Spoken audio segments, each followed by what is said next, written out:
राजा होइन राष्ट्रपति भन्दै देशव्यापी रूपमा अहिले राजाको पक्षमा हस्ताक्षर सुरु भइरहेको छ। हामीसँग अहिले साई युवा शक्ति नेपालका केन्द्रीय सदस्य गोविन्द सिंह दाजु हुनुहुन्छ। दाइ स्वागत छ। नमस्कार। राजा बिनाको देश टुरो भइसकेको छ। हजुर, राजा ल्याउनु पर्छ। देश र संयुक्त नेपाल बनाउनको लागि राजा चाहिन्छ। आजको दिनसम्म ठ्याक्कै राजाको पक्षमा कतिसम्म हस्ताक्षर भयो?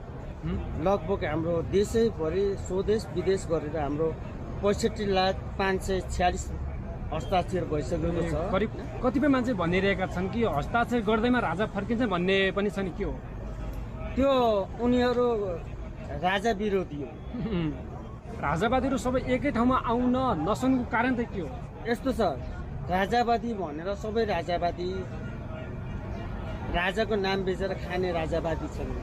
राजावादीको मेन सङ्गठन भनेको साई युवा शक्ति मात्र हो। साई युवा शक्ति यस्तो हो जो राजाको पक्षमा विगत 18 वर्षसम्म लडेको एउटा यस्तो सङ्गठन हो जो कसैको अगाडि शिर झुकाउँदैन। राजा यो देशको लागि माया गर्ने व्यक्ति हो।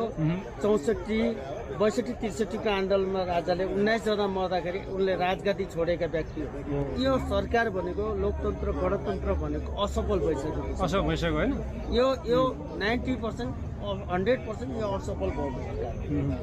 राजाको पालामा 3 वर्षको बालकिया रेप भएर मर्यो भन्ने कुनै ठाउँमा इतिहासमा देखाइदिनु, म त्यतिखेर म सन्यासी जुन अहिले तराईमा भर्खरको दुधे बालक 3 वर्षको बालिका भनेको एउटा बोली नै फुटेको उसको होइन।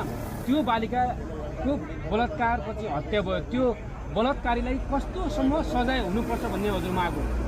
यसलाई चौबाटामा लिएर त्यस्तो अपराधीलाई चौबाटामा लिएर छुरी हानेर नुनचुक छरेर जनताको माझमा छोड्नुपर्छ। राजाको पालामा यस्तो केही हुँदै हुँदैन।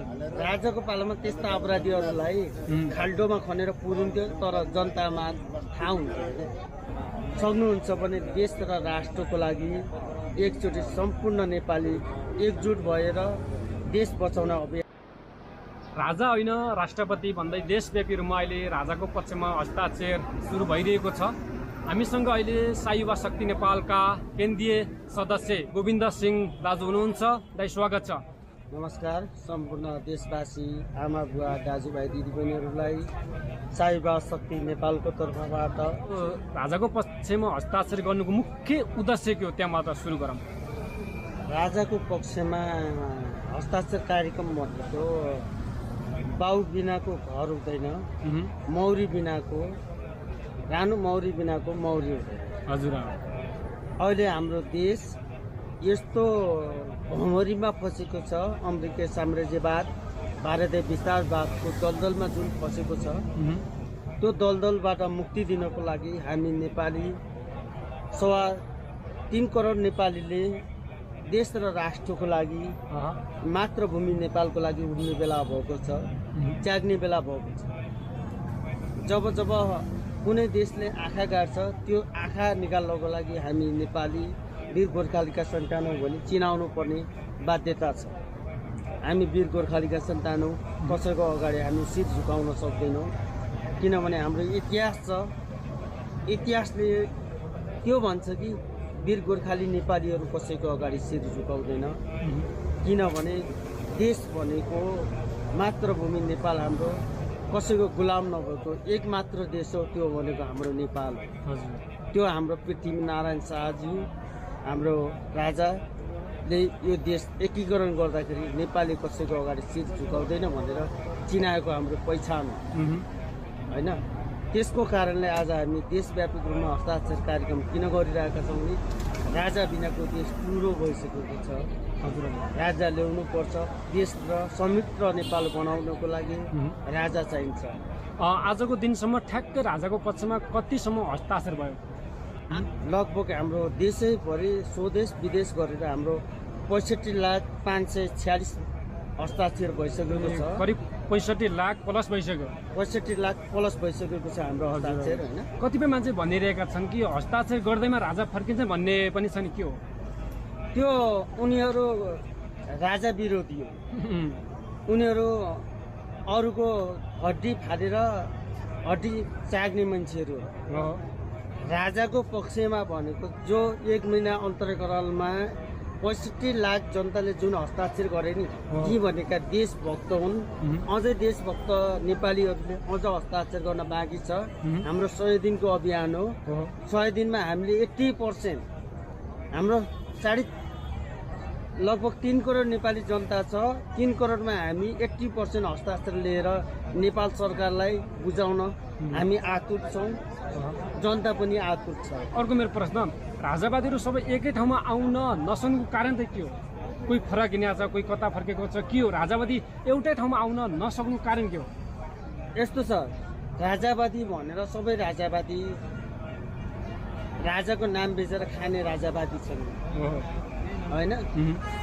अहिले देखिरहनु भयो होला विभिन्न पार्टी खोलिरहेछन् राजावादी होइन, विभिन्न गरिरहेछन्, अभियान खोलिरहेछन्। राजावादीको मेन सङ्गठन भनेको साई युवा शक्ति मात्र हो।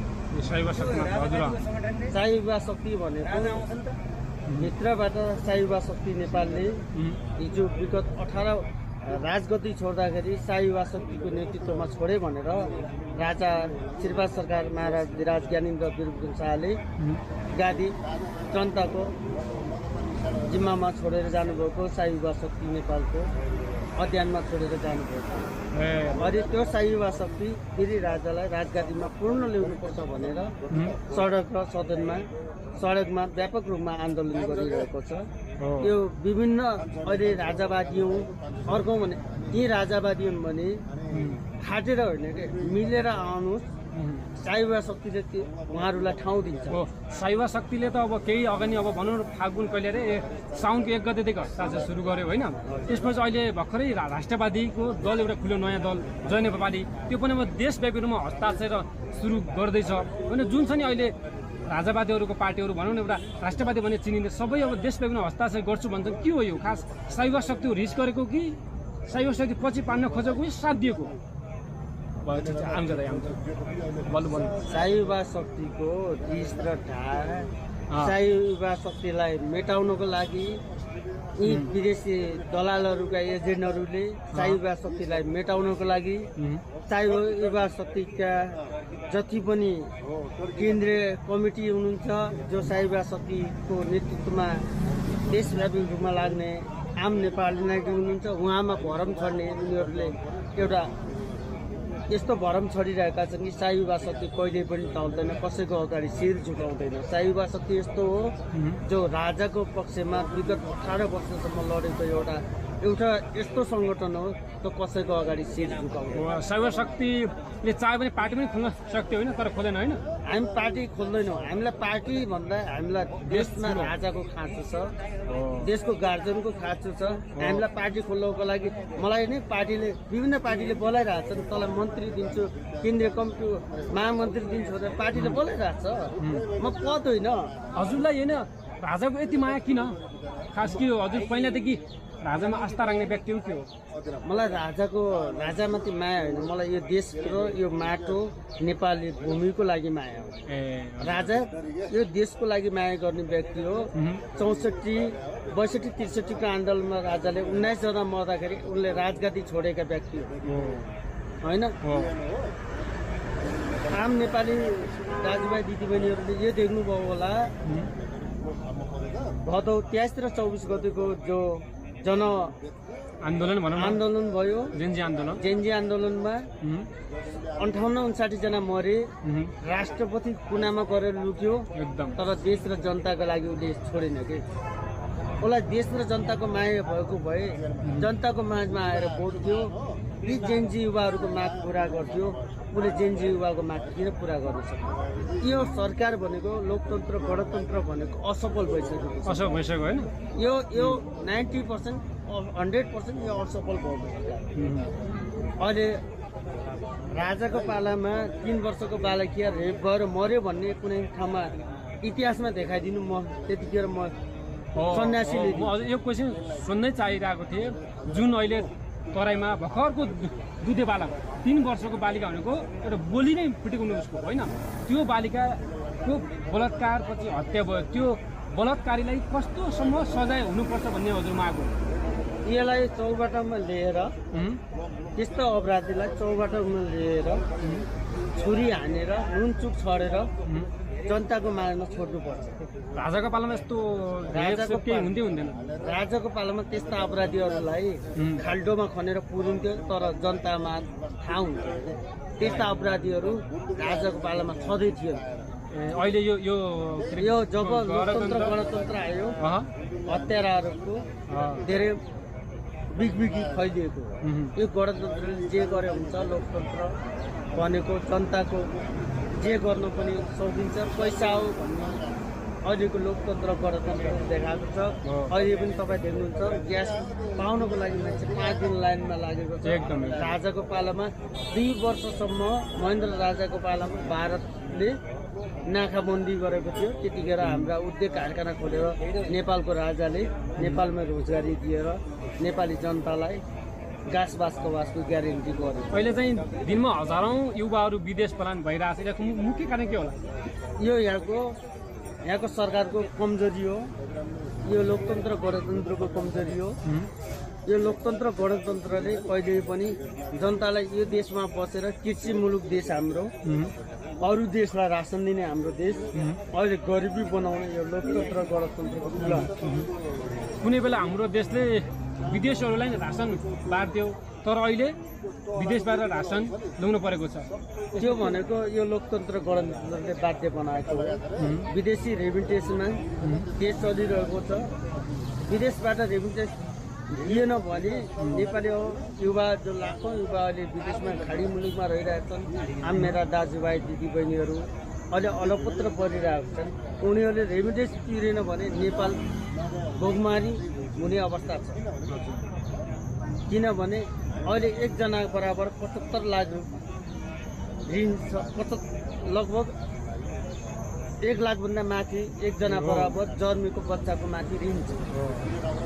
त्यो ऋण कसले निम्ताएको त? यो लोकतन्त्र गणतन्त्र सरकारले गरेको हो, राजाले गरेको होइन। राजाको पालामा यत्रो ऋण दिएन, यो लोकतन्त्र गणतन्त्रले गरेको। अन्तिममा नेपाली जनता र राष्ट्रवादीहरू के भन्न चाहनुहुन्छ? अन्तिममा म सम्पूर्ण नेपाली आमा बुवा दाजुभाइ दिदीबहिनीहरूलाई विनम्र हात जोडेर भन्छु, म कर्णालीको छोरा। मेरो जन्मभूमि कालीकोट महाबाई गाउँपालिका वार्ड नम्बर 2 हो। मेरो घर अहिले सुर्खेतमा छ।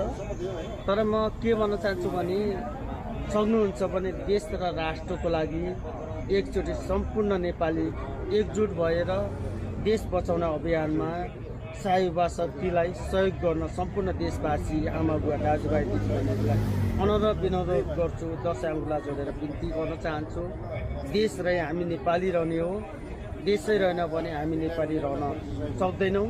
एकचोटि देशको लागि सम्पूर्ण गाउँदेखि सहरदेखि बस्ती बस्तीदेखि हुनुपर्दछ देश र राष्ट्रको लागि भन्न चाहन्छु। जय देश, जय नदेश। धन्यवाद।